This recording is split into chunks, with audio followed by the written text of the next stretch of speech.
Hey guys, welcome back to another video. So I was so excited when these turned up on my doorstep on Sunday, would you believe? They are absolutely stunning. It's the new glitter collection from the Gel Bottle Ink. There are 25 in total, but they are available separately or as a set. If you order 15 or more, you get this really nice box that they're delivered in. So I couldn't wait to try them out, so I did this Art Deco inspired set, and it's taken me about 4 days to actually do the swatches and get this video up for you guys. So I'm going to let you just watch the swatches because I really think they speak for themselves, and then I'll come back after that and do a little mini tutorial on the Art Deco accent nails that I've done. So enjoy.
Okay, so I just wanted to quickly say that this one is so versatile. These holographic pieces are suspended in a clear base, so just one coat of this really brings alive any colour. It just totally changes it up.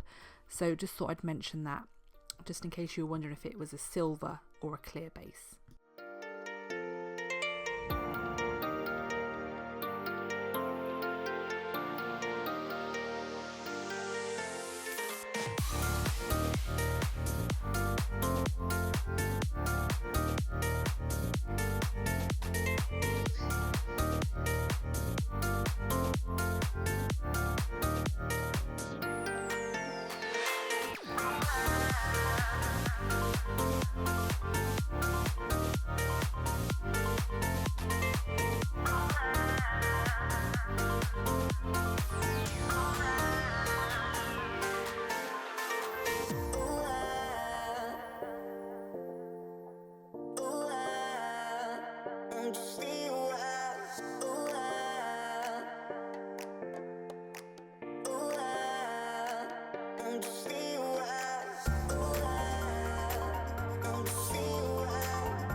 So in case any of you were wondering about the colour descriptions or the ways in which to apply this, I'll link Daisy's video down below. She did a little mini video on how to apply the chunkier ones using, you can either use clear, BIAB or rubber top.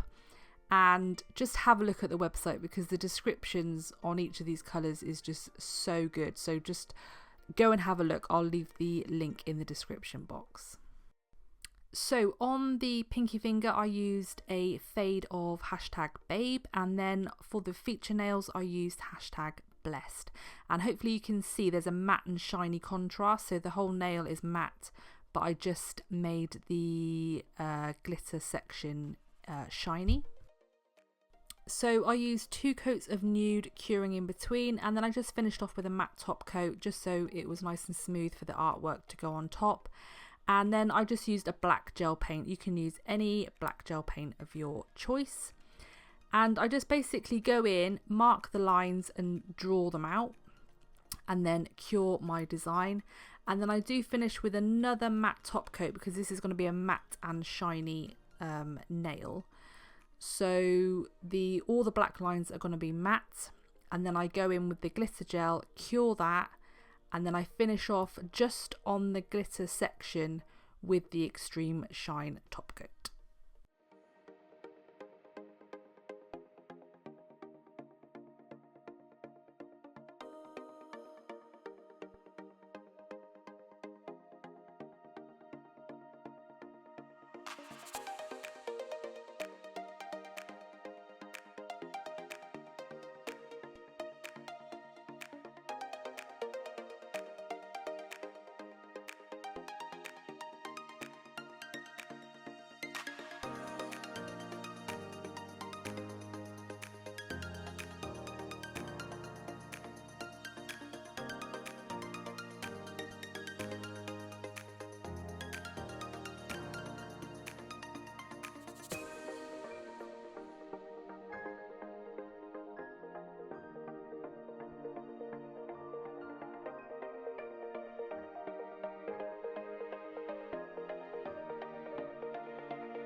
So that is the finished design, super easy, super simple. So I just wanted to say a big thank you to the gel bottle for sending me these. They are absolutely stunning. I've had so many questions already asking me which ones I would pick as my top 10, and honestly I don't think I could make that decision. I really don't envy any of you that are maybe trying to pick 5 or 10 because yeah, I just can see it would be an absolute nightmare. So thank you so much for watching guys, as always, and I'll see you in the next one. Bye.